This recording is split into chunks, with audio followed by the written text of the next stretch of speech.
And a very good evening, everybody. It's wonderful, each time we come to discuss, you might say, health, because I became a doctor. I remember I had, you might say, childhood some scars for it. In secondary school, I found myself reading books of my father. He was a physician, like Dr. Amar. He was an MD medicine. I would read parasitology, obstetrics, surgery, and he would come to my table. He's like, these are not your books. Put them back in my box. But my interest was in, understanding why do people fall ill? And that led me to becoming a doctor. In my practice, I soon gravitated in understanding that modern medicine, and for that matter, even Ayurveda, homeopathy, I mean, there are limitations to treating any illness. However, we can play a major part in understanding what our life is about, what health is about, and preventing a lot of illnesses, as modern medicine is now saying it is possible. So anyway, but life had some plans at that time for me. I ended up doing surgery, post graduation in surgery. But halfway through the course, I met Yogananda's direct disciple, Swami Kriyananda, my teacher. And I thought that I should move more in the direction of yoga and meditation. And for the last now 14 years, I have been practicing the teachings of yoga and meditation. I had a rural clinic outside of Pune. I'm based out of Pune city, by the way, in India. And I had a rural clinic outside Pune where I practice some of those teachings. Now I share more through the city, more through online. And like I said, in my journey, I have come to realize just yesterday, I lost a very dear friend to cancer treatment. And again, sooner or later, death has to come to us. But how can we live well? How can we know more? How can we take charge of our life? And that is my interest, preventive medicine. And to mention, Amar and my friendship goes back now 14 years when we met for the first time. And being a doctor himself, we clicked from that time, you might say. And here we are. Yeah, so thank you, Aditya, for sharing that with all of us. And just to complete the story of our friendship, it was about 30 years ago that I joined a medical college because I was born in a doctor's family, so it was kind of natural for my parents to encourage me in the same field, which I also had a lot of liking for. And at the same time, if I now look back at all those 30 years, I was a graduate from one of the prestigious colleges from North. It was a postgraduate institute of medical sciences, Rohtak. I did my MD in internal medicine from the same place. And I practiced, medicine not only in a primary care setup, but also in a secondary and a tertiary care setup. So you may say that I was able to see the health from different aspects, from different perspectives. And over the years, I realized that it's a wonderful branch, and I have a lot of gratitude for this beautiful science of healing. But at the same time, I realized that it has its limitations, just like science always has limitations. It is never complete in all its aspects. But I also, got kind of, curious to see what are the other systems of medicine which are practiced not only in India but worldwide. So I got interested in learning a bit of Ayurveda, a bit of homeopathy, a bit of yoga sciences and meditation. So I realized that it is high time that if we can integrate these systems together, because in the conventional system, we have some wonderful tools as far as emergency medicine and corrective surgeries are concerned. We are almost at the pinnacle. But on the other side of the story, if you see the chronic ailments where we have some complementary medicines which are available to us in the other systems, which can be very handy and if we can integrate somehow these two systems that Dr. Aditya was saying, not only we will have something meaningful on the preventive side, but as more and more research is coming now, that it can improve our therapeutic potential. So my whole now interest is actually towards that how to integrate and how to practice lifestyle medicine. So this is what we are doing together. And we were commissioned, you may say, by our guru Swami Kriyananda, who was a direct disciple of Yogananda, that how can you work together and somehow bring health not only in the general facet aspects of life, but also make it a kind of healthy, wholesome, meaningful journey for everybody, including yourself. I thank you both for that lovely introduction. And the first question that we have for tonight is, what does it mean, yogic health, when we talk about the topic today, secrets of yogic health? So what do we mean by that? Is it just Ayurveda and homeopathy, or what is it exactly? What would you say? Well, Amar, Amar, yeah, please go ahead. Yes. So, Barakil, in fact, I was thinking that, yogis in general, they have always talked that health is a natural state of our being. In fact, they never saw. They always, if you see in the ancient times when sages and rishis, they were practicing these high teachings, probably disease was unheard of, because health was our natural state. And yoga as a science which was developed, it was developed to realize our highest potential as a human being. And you may say health is a byproduct or physical health is just a byproduct of the whole thing. And I was reading a very interesting statement from one of the pioneering doctors of India, and who wrote a beautiful book where he said that it is time to define health in a slightly different way. He said health is something when you love the humanity and you have the enthusiasm to serve your fellow beings. Now, that was a wonderful definition which I read. I said, if you wake up in the morning and you feel enthusiastic to serve everybody and you have love in your heart, I mean, that is what is health. Because just by saying that, okay, you are outside the hospital, or maybe my head is not aching, or I am not having a backache today, or how many of us feel like that every morning? Maybe some days, most of the days, yes, but maybe not every day we feel like, getting up with enthusiasm and working for our fellow beings. So maybe we can say to that degree, one is healthy, or to that degree we need to improve our health. And that is what, as your question is, yogis certainly they were aware of that health is a natural state. And in general, it should be like seen as a direction, that how we can raise it to the next level, how we can bring it to the next level, if that is the definition or benchmark, if we keep that in mind. I would also maybe add that, the word yoga means union, friends. Yes, we can understand it from a spiritual standpoint, which is its truest definition, you may say. But think of somebody who has lost physical health. Well, when you reunite to your original state of physical health, you may say you have attained physical aspect of it. Emotionally, sometimes we are happy. When we are not, when we go back to it, you have regained, you might say, emotional health. You have united yourself to mental health, mental wellness. You have ultimately, like the yogis say, you have united yourself to God or to self-realization, and that would be spiritual health.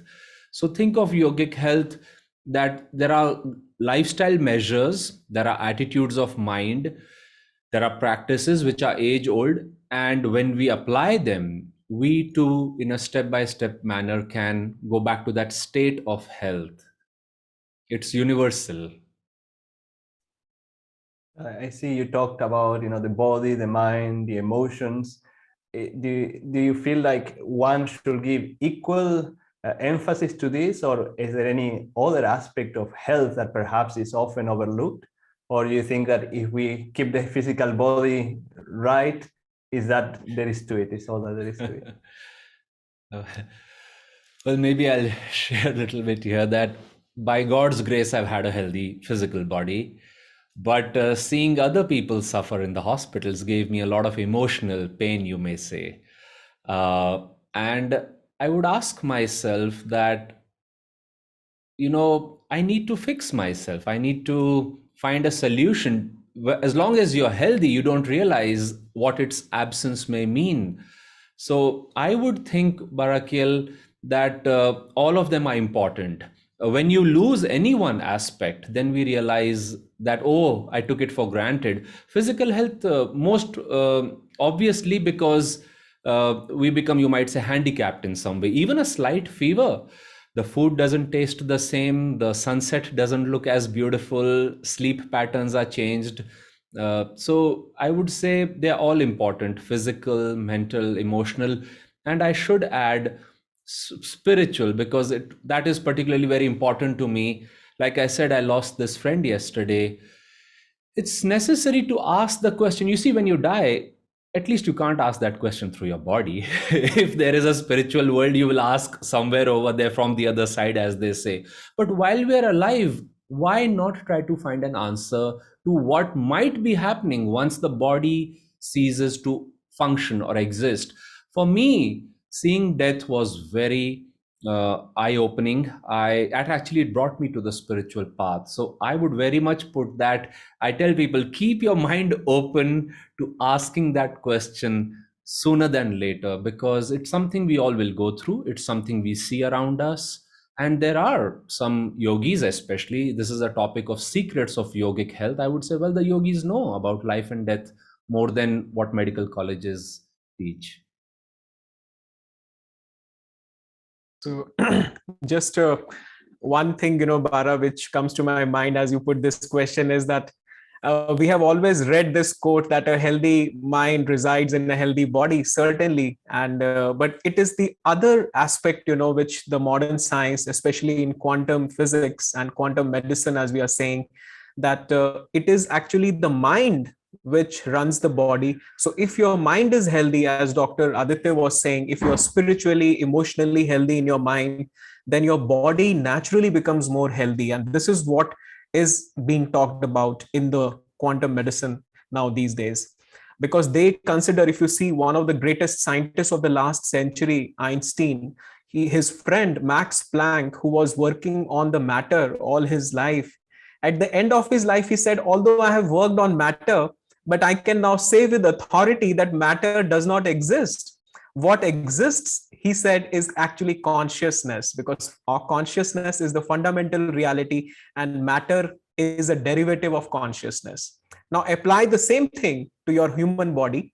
Now human body looks solid and it is a matter, but then it is coming from your own consciousness. It's a derivative of your own mind. It's a condensed mind, you may say. So the more healthy we become in our emotions, in our mind, in our consciousness, your body automatically will become healthy. So I think we need to reverse the quote now. Not only a healthy mind resides in a healthy body, but a healthy mind will give you a healthy body. So, yeah. Yeah, I think we all can agree that when we feel stress and when our peace of mind is not there, we do feel effects on the physical body. And I think more and more people at least seem to become more aware of that these days, which is probably very important. Do you feel it's easier now to talk to patients about these things than it used to be before? Now with all the medical science catching up? Absolutely, Barakil. WHO has put out the statistics that up to 80% of visits to physicians are related to stress. Think about it. A physician is a person who is helping you manage your diabetes, hypertension, immunity issues, So, and now we know up to 80 to 95% cases of hypertension and even type 2 diabetes are reversible if they are caught early, if one is willing to do the effort required over there. So again, I think more research has come. Dr. Amar himself has published a lot of research in this regard, and people are open. They're reading about it. They know somewhere this helps.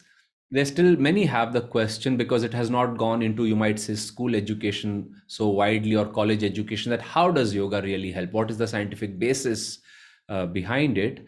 But I think we are certainly in an upswing of health information.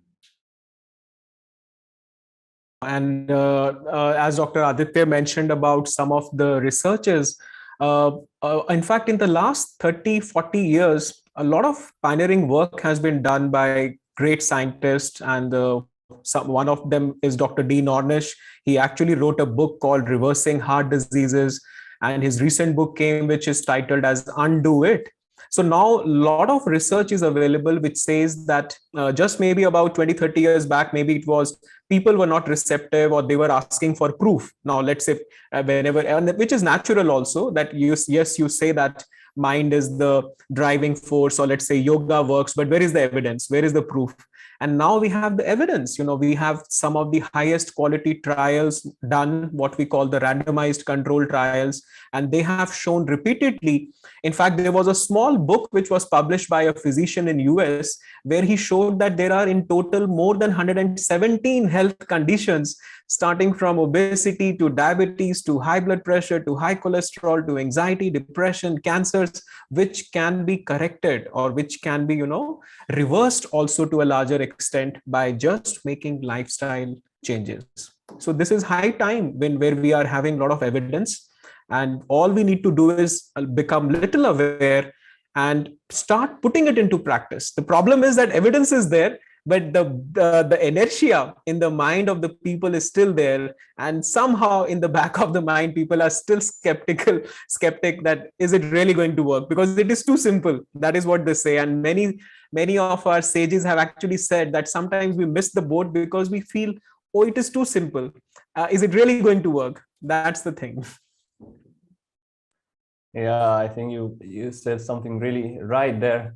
And it is often, when it comes to perhaps this spiritual realm or the yogic realm, that people tend to recommend very radical things that perhaps don't have any support from science, or there is no way to prove them, at least for ourselves. And I think something that I appreciate of what you both share often is that there are things that we can do and we can prove it for ourselves. And I think that probably while people are healthy, they are not wanting to try so much. And that's certainly a challenge. Now, but now we all know there is a pandemic going on for the past 2 years. Have you seen that some of these perhaps more unconventional, not things that are not common, allopathy, that have helped people going through COVID in some way or the other? Have you seen them being helped by anything that you guys tend to share? I think I'll let Dr. Amar answer this, because even as we speak, he's handling a COVID ward. He's been doing that for the last 2 years. So Amar, please share some experiences. Yeah. Before I share, Bara, I would like to share some of the slides on the subject of the COVID and some of the studies which came recently. Now, is my slide visible? Yes. Is it okay? So if you see now, the title here is that the lifestyle risk factors, inflammatory mechanisms, and COVID hospitalization. Now, this was a study which was done on more than 3 lakh. It was actually 3.8 lakh people in UK. And what they found was that lifestyle was a major thing. Yeah. Yes. We are seeing your Chrome. I don't know if you want to show the PowerPoint, but we see Chrome right now. Okay, but is it visible on the screen? This thing which I have highlighted yes, in the yellow. Yeah, that is it visible on Chrome? So let it be. Yeah, let it be, Bara, because I think this is fine. We can read on the screen that if you see here, the findings are suggesting that unhealthy lifestyle was synonymous with the elevated risk of COVID hospital admission, which could be partly explained by the low-grade inflammation, and adopting the simple lifestyle changes could lower the risk of severe infection. Now, there are many such studies available, and let me just show you a few more before now. This is another way where they found that plant-based diet was helpful not only in the energy metabolism, but also keeping the immune system healthy, and it was able to reduce the risk of COVID-19 infection. Now, this is another study. Let me just show you a few more. Now, this is another important. Now, here, just to see the title, it is self-explanatory, that physical inactivity is associated with a higher risk for severe COVID outcomes. Now, this was another study which was done in about 48,000 adult patients. COVID-19 was patients with sedentary habits, they were more likely to die. Now, this is another study which was done. So if you see, there are n number of such examples which are available to us. Uh, okay, so I'll just go ahead because so the thing, Bara, here which I actually wanted to make this point, that now there are not only studies which have shown that this lifestyle is so important. Lifestyle is very important as far as the risk for COVID infections were concerned. Not only the outcome was better in people with the healthier lifestyle, and healthy lifestyle, when we say, it is not only about the physical activity, how much we do, but also about the diet which we take. It is also about the kind of stress, how do we respond to the stress, as Dr. Aditya was mentioning, because most of the ailments are, they have a stress component, right from not only the mental illnesses but also the even diseases like cancers. So, and in my clinical practice also, when I'm seeing that people with the more with the disciplined lifestyle, they were definitely doing well. Now we are managing COVID wards and ICUs for last more than about 1.5 years now, and we could see that people with an active lifestyle, with a healthy diet, with the healthy mindset, with the right approach to stress, they were doing far better. And this is not only the experience of individual doctors, but it is a kind of worldwide experience. So yes, we can say that people will do better if they learn. And maybe this is a wake up call, because nature always gives us wake up calls at different points of time, reminding us that we need to change our direction if we are not heading in the right direction.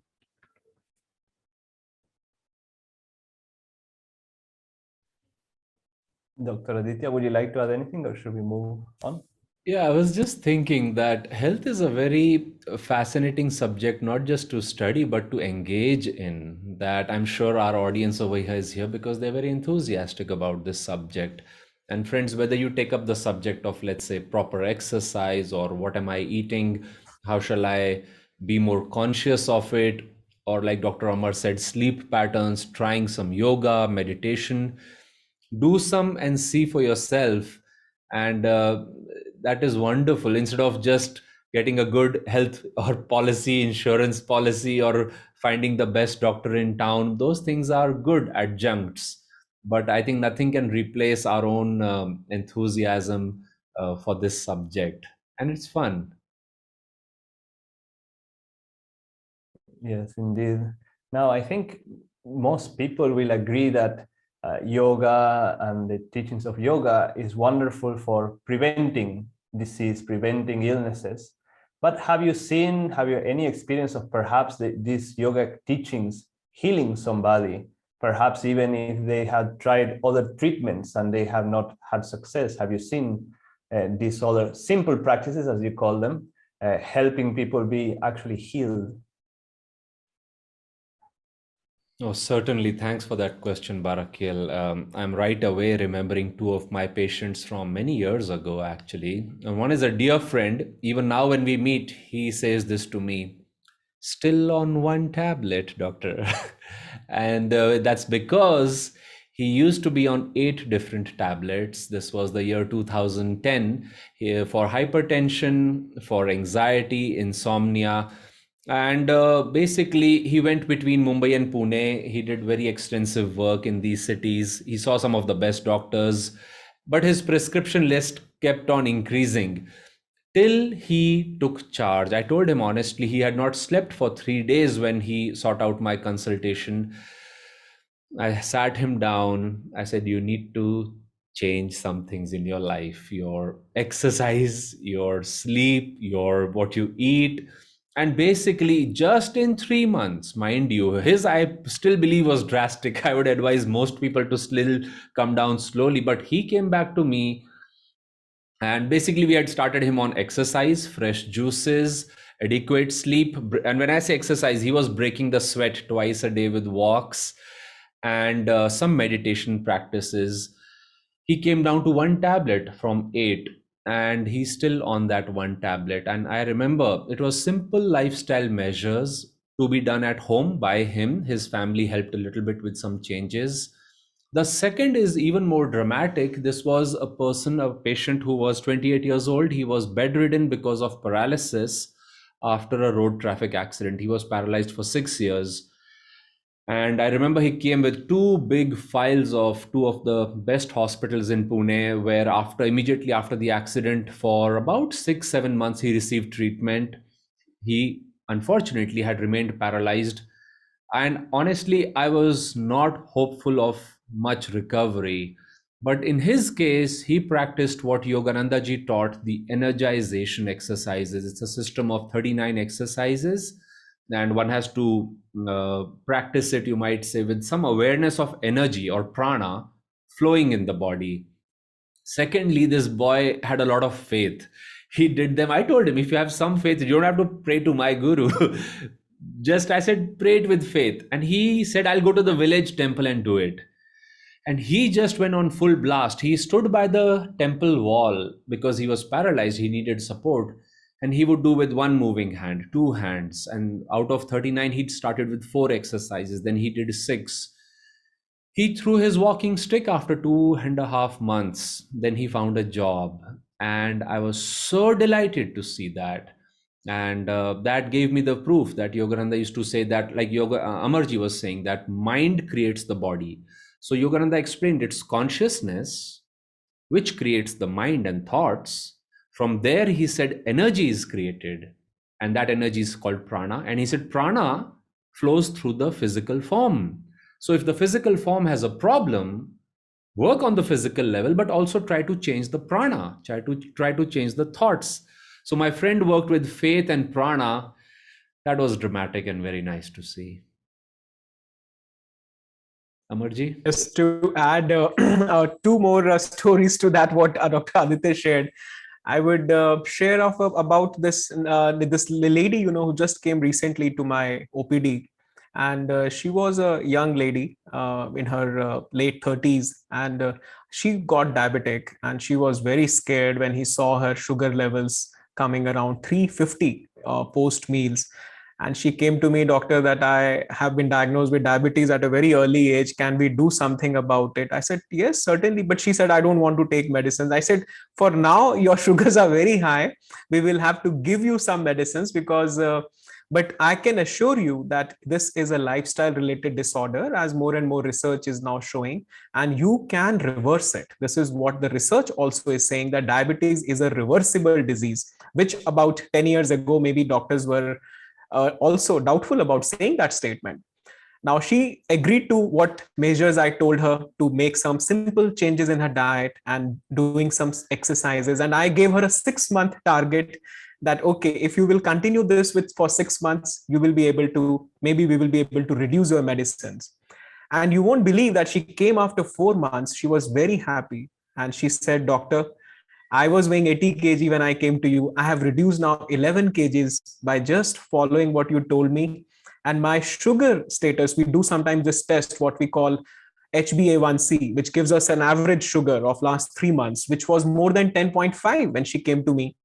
And she brought it down to 5.9, which was excellent control. I mean, any value which is less than 6.5 is considered as an ideal control for diabetics. I was very happy, and I was also happy for her. And I told her that, why don't you become, such patients can become, brand ambassadors for taking this message across, that yes, lifestyle medicine works. And with her permission, we took her short video, and I said, we will share it with others, and we would like to inspire others if you're willing. And she was happily willing to do that. So I'm sharing her story at this forum. Another one was a young boy. He's a DRDO scientist, a very young boy, promising young man. And he said, sir, I'm very, I don't know why I'm having this fear and insecurity, for never in my life I have faced this. Why is it? And I don't want to go to a psychiatrist, because that psychiatrist will give me many medications. Can you help me? So his question was this.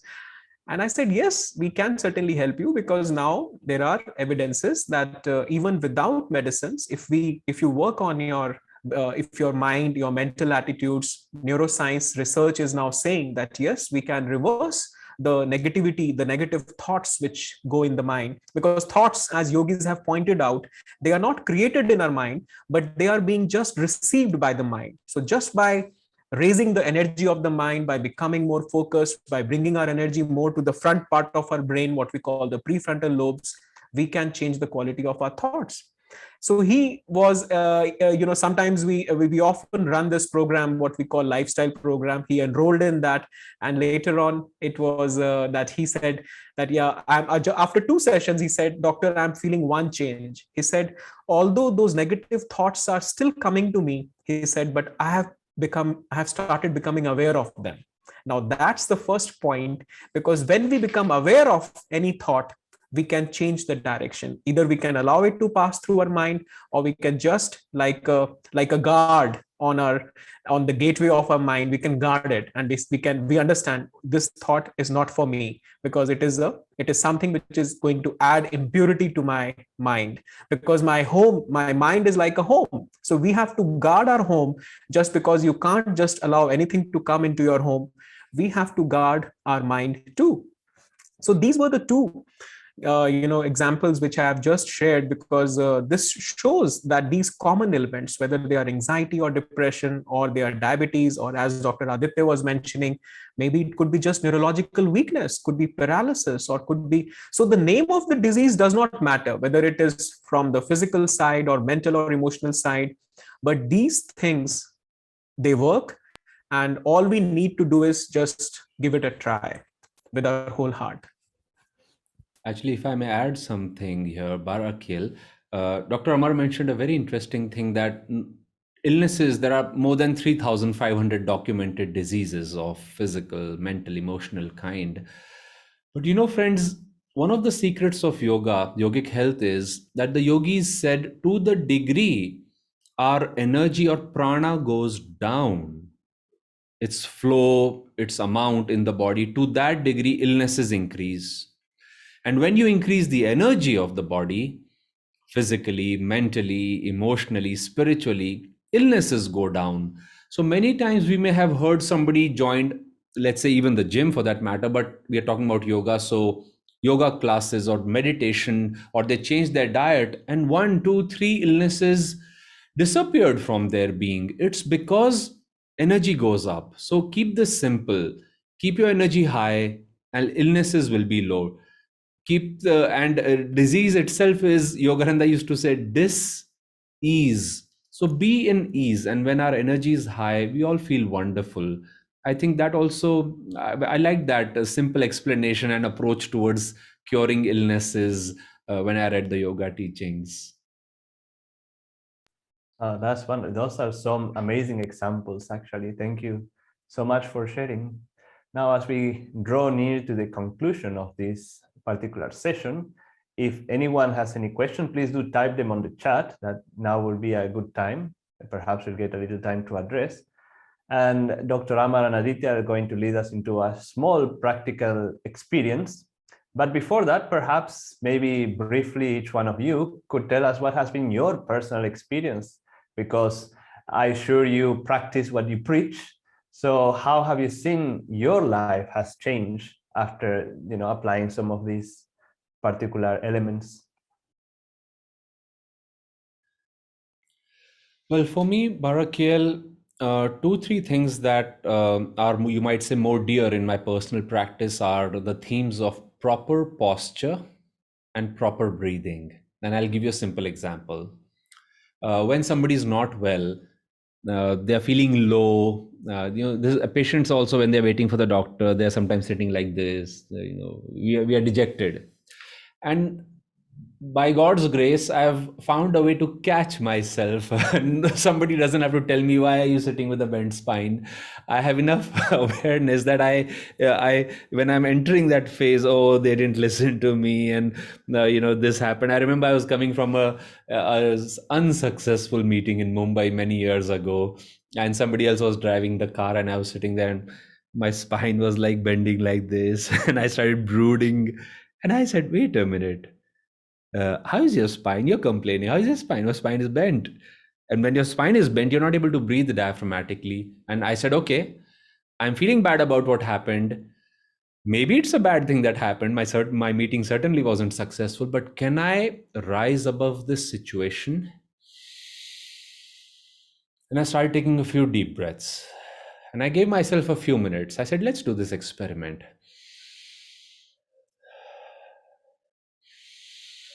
And then I slowly sat up straight. I practiced diaphragmatic breathing, small breaths, then bigger and bigger breaths. Then I looked straight instead of looking down.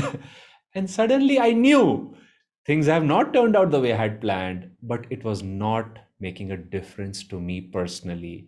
So I feel like the yogis say, and many yogis carry a danda, which is a reminder of a straight spine. Keep your spine straight. That is how we start meditating also. Secondly, pranayam means breath control, but pranayam really means energy control. Prana is energy.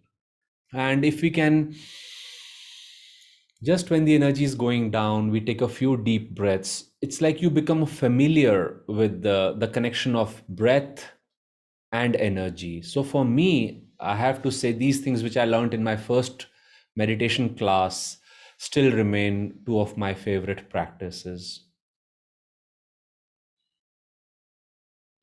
Thank you, Aditya. And when Bara was asking me this question, I thought maybe you should ask my wife, because your spice knows, are you really getting better or worse by what you're practicing? So maybe I'm not the right person to answer that question, but I can tell you one thing, that in my this 30 years of career, of learning medicine and practicing medicine and seeing, medicine from different aspects of at practicing at a primary, secondary, tertiary levels, and also seeing it from the complementary side, also the alternative medicines also. I want to my hope is that if we can give this message across, that the rules of the health are very simple, and we should not be unnecessarily complicating the whole issue. If we just keep the approach simple, and this reminds me of a quote. He said, some of the greatest men are actually very simple, and so are their teachings. But the problem is that we are not practicing them. And if we can, and if one thing which I would like to bring, see that change happening in the future of medicine, is that the future of medicine will not be one-sided. It will be a kind of partnership between two human beings coming together. So let's not see a doctor and a patient, but actually it is a meeting which is coming between two human beings. Just like one great man said, that doctors only nurse the wound. Healing actually comes from God. So when two people come together, one is seeking help, and there is a health provider and a health seeker, and the other has a know-how, who is sharing his information or his know-how. When they come together, they should see that we are partners. The person who is seeking help has to do his part. He just cannot be a passive partner in the game. That is why when we enroll people in our programs, lifestyle program, they require a very high level of commitment from people. It cannot be a laid back attitude. Let the doctor do his whatever he can do because I have paid him a consultation. No, this cannot happen. You are the stakeholder in your health, just like your mind is going to decide what kind of body you have, what kind of health in the body you have. So it cannot be one sided. So sometimes I tell my patients that see me as a health coach and you are a health player, and we both have to work together for the final destination. So I think this is my experience, that more and more I'm seeing and I'm trying to encourage people to come together, to become a stakeholder, to become a active partner in this game. Yeah. Amar, tell them about the juice shop you run every morning. Yeah.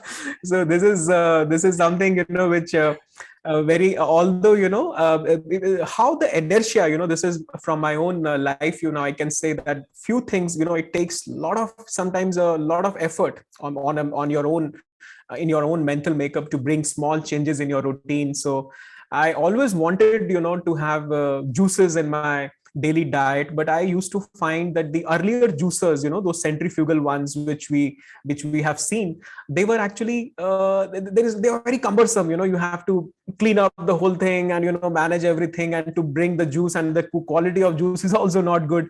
So I never realized that in the market these are cold pressed juicers which are available, and they preserve the quality of the juice also, and very handy and very nice, easy to clean them also. And yes, they come with the investment, because even the best quality ones are available anyway between 15,000 to 20,000. But I can tell you, when we bought it just about 2 months ago, we found that this is worth an investment. And I tell my patients, start your day with a fresh juice.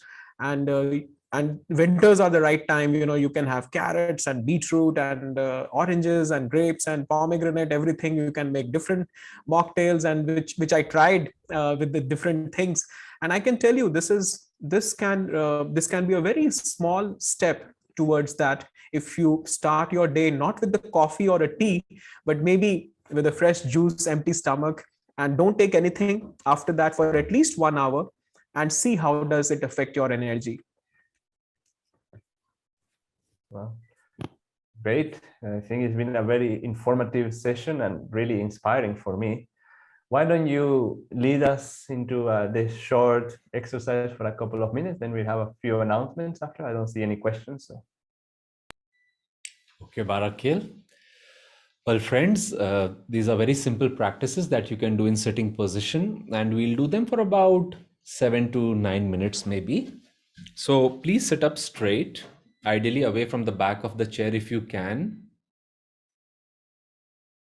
And now let's take a few deep breaths. And as you inhale, raise your hands up. You can breathe out from the mouth. Bring the hands down, inhale, hands up. This time try to fill the lungs more than before. Breathe out, exhale completely. Empty the lungs, bring the stomach inside as you breathe out. One more time, inhale. Now this time when you breathe, if it's comfortable for you, bend forward. Go down towards your thighs, towards the carpet. Take the head down. As you inhale, bring the body up. At the very peak of your inhalation, gently arch your spine backwards. And again, as you breathe out, come forward. Do this 2-3 times at your own pace now.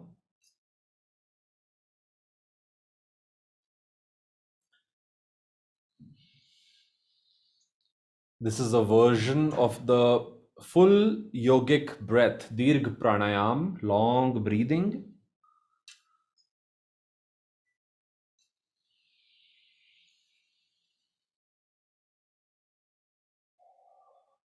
Feel that you're releasing tensions as you breathe out. As you inhale, feel that you're bringing energy, joy, enthusiasm, vitality in the body. And now bring the hands resting on the thighs. You can close your eyes. Keep the spine straight. Gently open up the region of heart and chest by bringing the shoulder blades closer to each other. Now we'll do a very simple practice. We will inhale, and while we inhale, we will tense all the muscles of our body. And when we exhale from the mouth, we will relax all the muscles. Do this gradually. So let's inhale through the nose and tense the calves, thigh muscles, abdomen, chest, face, arms, every single muscle. Hold the breath briefly. Now breathe out from the mouth. Relax the muscles. Again, inhale. Increase the tension, low, medium, high, vibrating. Gather the tensions. Breathe out and relax. Feel the effect on the muscles. Again, inhale.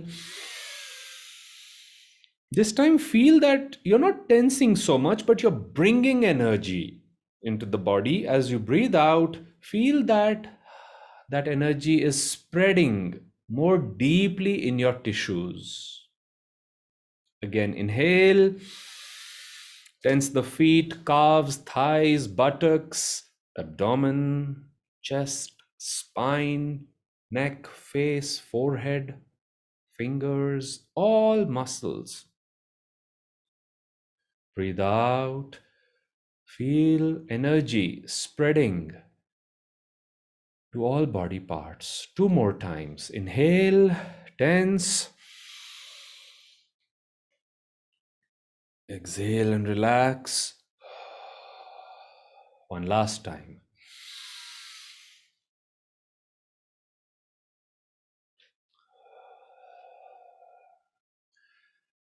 Once again, keep your hands on the thighs, the hands facing upwards.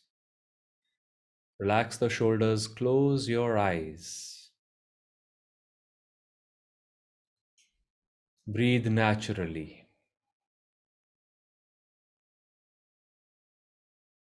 And let us do a few pranayams. We will practice even count breathing. We will inhale, we will hold the breath, and then we will exhale. Inhalation, exhalation is through the nose this time. And we are trying to control the breath because the breath is linked to the state of our mind, the state of our emotions. Breath rate is also linked to heart rate and many other activities in the body. On a subtler level, as I explained, breath is linked to energy itself, prana. So let's practice this pranayama a few times and try to change our thought patterns, our emotions, our energy levels in the body. I'll guide you. Please inhale through the nose slowly. 1, 2, 3, 4. Hold the breath. 1, 2, 3, 4. Slowly exhale through the nose. 2, 3, 4. Inhale. 1, 2, 3, 4. Hold. 1, 2, 3, 4. Exhale. 1, 2, 3, 4. Inhale. Hold. Exhale through the nose. Inhale. Hold. Exhale. And please do 2 more rounds at your own speed now.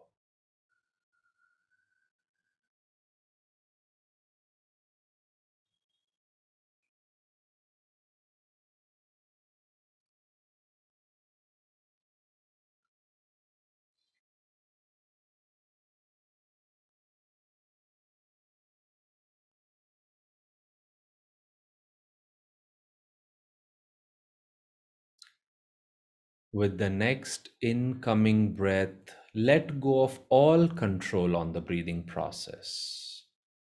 There is no more work that you have to do with the breath and its control. But just become an observer of the coolness of the breath in the nose when it comes in and the warmth of the outgoing air currents as it passes through the nose and out of the body.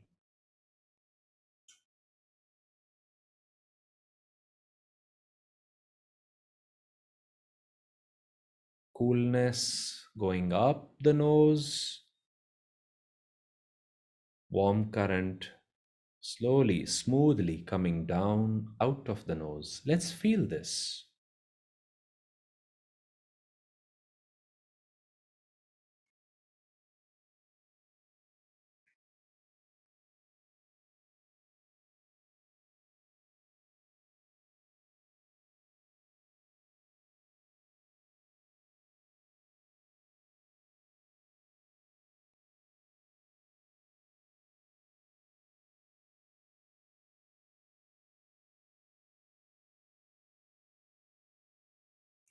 Now try to feel these cool and warm currents at the highest point in the nose, very close to the point where the nose joins or touches the forehead, the roof of the nose, also sometimes called the root of the nose, the beginning of the nose. Feel the subtle, cool, and warm currents at that highest point.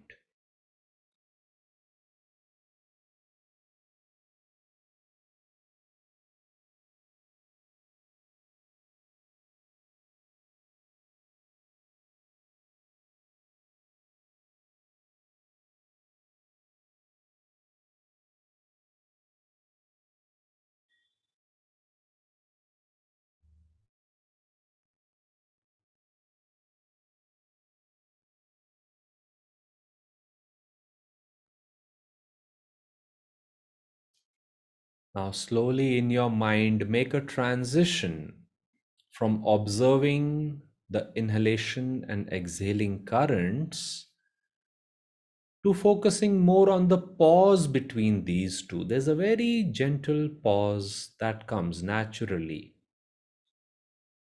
after inhalation and before exhalation. Feel that you're observing that pause in your forehead at the point where the nose joins the forehead.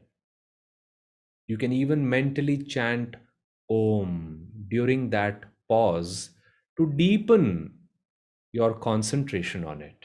Let's do this for half a minute.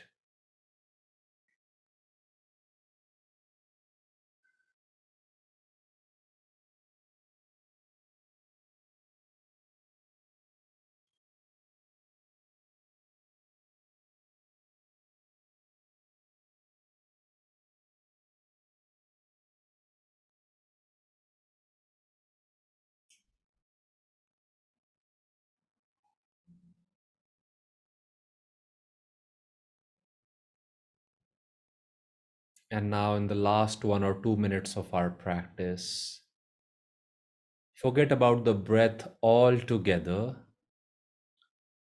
and feel that the gentle pause in your breath has expanded to give way to deep stillness, a sense of restfulness. There's a deep relief that comes when the breath slows down or stops for a short while. And feel that this pause in your natural breath has like become a big room of stillness, and you can feel it in your forehead. Let us sit in this stillness in silence for 1 to 2 minutes.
Let us now take a deep inhalation through the nose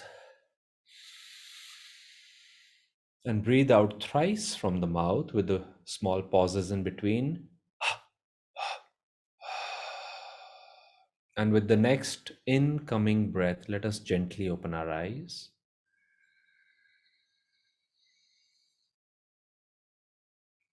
Welcome, friends.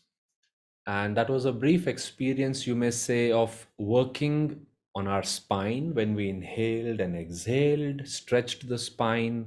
Then we tensed and relaxed the body tissues, because we have to work through the muscles, through the tensions sometimes we hold in joints.